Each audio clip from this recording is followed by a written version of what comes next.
Back to today's video. Today is Sunday, February 9th, 2025, and today we are going to be talking about the Virginia governor's race and its relation to Donald Trump as the president of the United States of America. We've been talking at length over the past 2 weeks about Donald Trump's second administration and the potential outcomes of future elections, not only this year, but in 2026, 2027, 2028, and arguably even beyond. But looking at the immediate, in just around 10 months, we will face another set of elections that will likely determine how the American public is responding in the early stages of Donald Trump's second term in, what is expected to be one of the more hotly contested races in the battleground state of Virginia.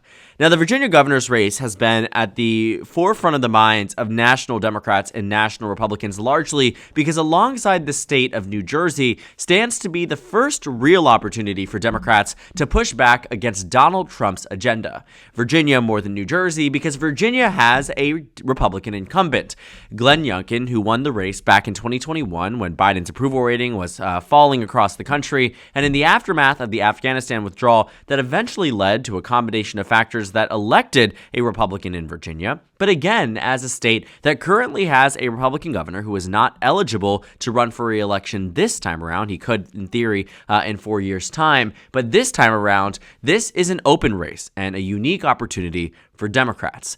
And it's a race that Democrats are looking to with a lot of optimism, given that Donald Trump and his decisions in Washington, D.C. are almost immediately affecting the outskirts states of Virginia and Maryland. Maryland already a solid blue state, but more importantly, the swing state of Virginia, the Democrats are vying for this coming November. Now, Donald Trump is in a position where he is popular more than he was in his first term.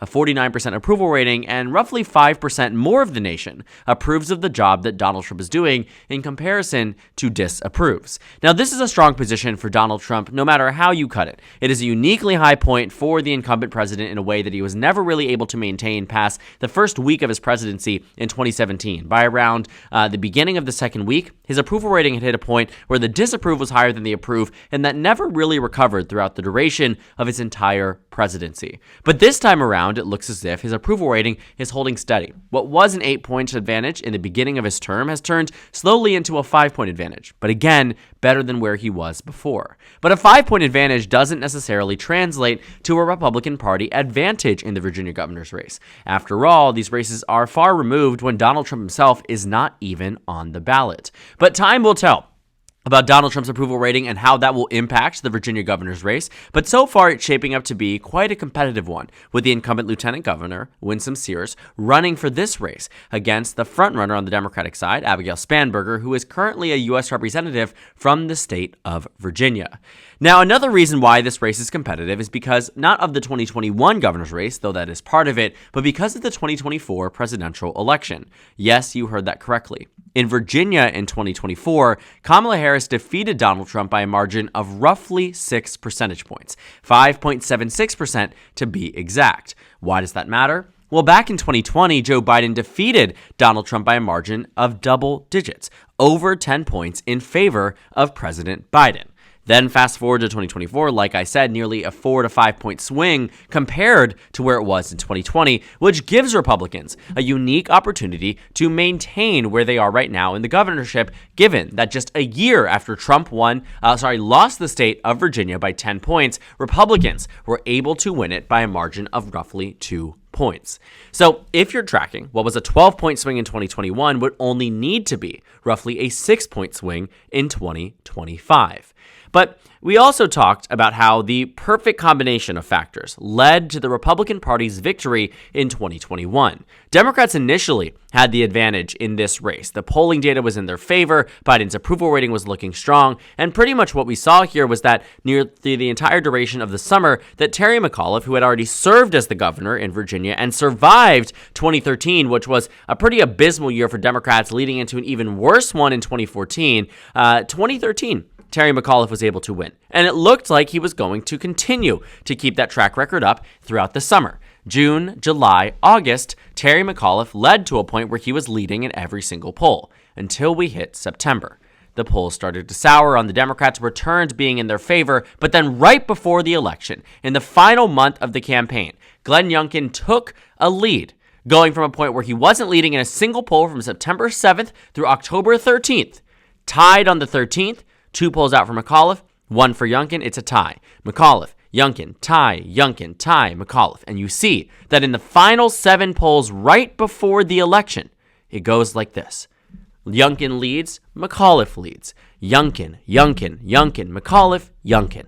The overall average on election day, Youngkin would win by a point, and so he did.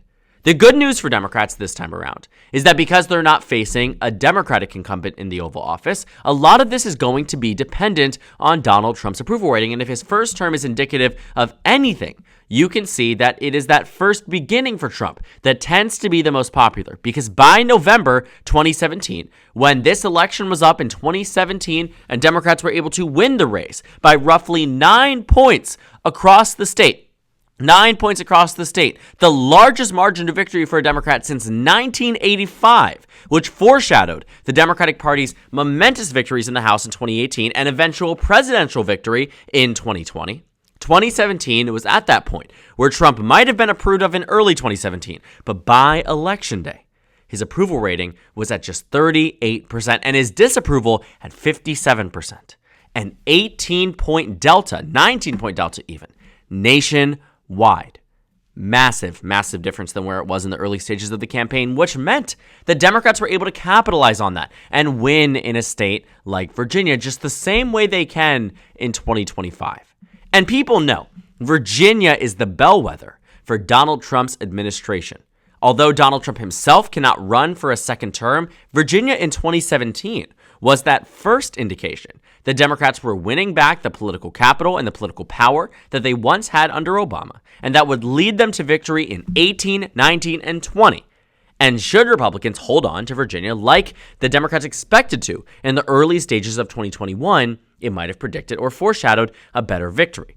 But similar to how 17 foreshadowed Biden would win, in 2021, Republicans won the Virginia governor's race, which eventually would foreshadow the narrowing of New Jersey and Virginia being a competitive state yet again, but ultimately Donald Trump's second election. So, what do we know so far about Donald Trump? Well, a big reason why chopping away at the government matters in Virginia isn't just because D.C. and the media market, though this is part of it, captures in Northern Virginia, a huge area that Republicans are hoping they can maintain Trump's margins, meaning Trump's losing this area, but maintaining the margins in the sense that it's keeping it closer the way Youngkin did in 2021, and honestly are even hoping to outperform Trump from 2024 because they need to do that to win.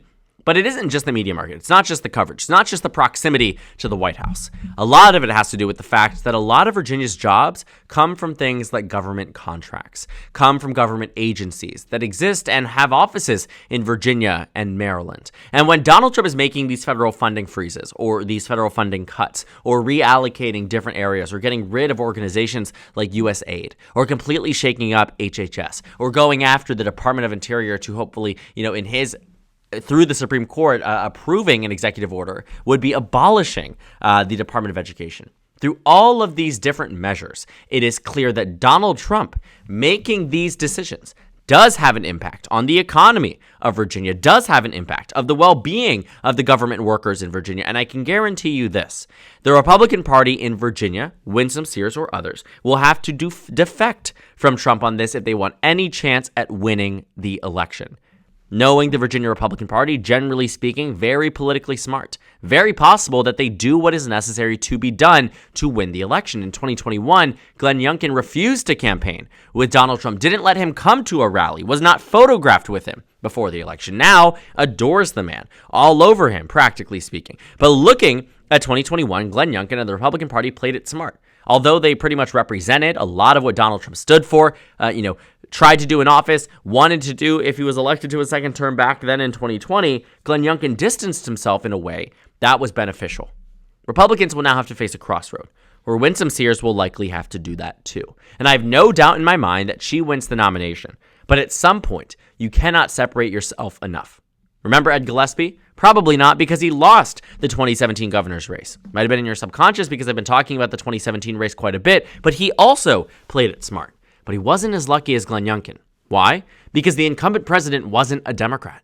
Ed Gillespie, likewise, sure, was seen with Donald Trump, but didn't make him a main player of his campaign. In fact, Donald Trump, right after Ralph Northam won his race, congratulated the Democrats and said that Ed Gillespie lost not because he was photographed or was campaigning alongside him, but rather because he did not campaign alongside him enough, because he did not embrace Trump enough. Obviously, that was not the correct takeaway.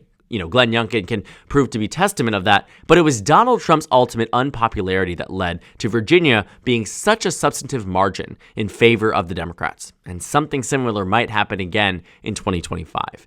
The 2025 governor's race will be largely dependent on Donald Trump's approval rating, because right now it's a pretty close race on the overall, head-to-head. Abigail Spanberger is by far the star recruit here for the Democratic Party, but it is still a competitive race.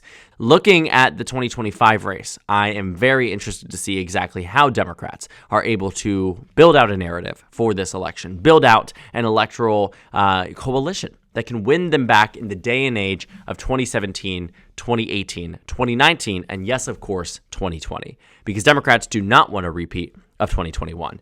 So, closely watch Virginia. Take a look at how the Democrats, Republicans are engaging with this race, how Trump's approval rating, fluctuating over time, makes to the Democratic Party's benefit or detriment, depending on how Trump is being perceived by the American public. Because as of right now, it looks like Virginia will be largely dependent on where Donald Trump stands nationally, a lot less about what's happening on the state and local level in the state, although there are a lot of factors that will impact the Virginia race. I'm sure that right now Democrats are pretty excited about their opportunities to flip the governorship right now, and I'd honestly argue they are more likely to do that than less likely to do that. I think it's a better chance the Democrats win this race, just given what we know historically speaking. But American politics is weird, and weirder things have happened than an incumbent party winning in a year where they have an incumbent president who might be unpopular, because he isn't right now. So, watch Virginia, watch it closely, watch New Jersey too. We'll make a video on that sometime soon, but the first true test as these government decisions are directly impacting the workforce, the voters, the economy of Virginia come into full force over this coming year. We'll see how voters respond to that, in favor or in opposition of the Republican Party, and the same goes for the Democrats across the state, which would have national implications not only for this year, but for 2026 and beyond. So thank you guys so much for watching this video. Make sure to comment down suggestions below. Subscribe on the left if you haven't already, and check out the Instagram and Twitter. At the bottom left of the screen, there's also a Discord server for you to go ahead and join. On the screen, there's a video you can watch, and then a playlist for my 2026 Senate election analysis videos. Again, thank you guys so much for watching, and I will see you all tomorrow.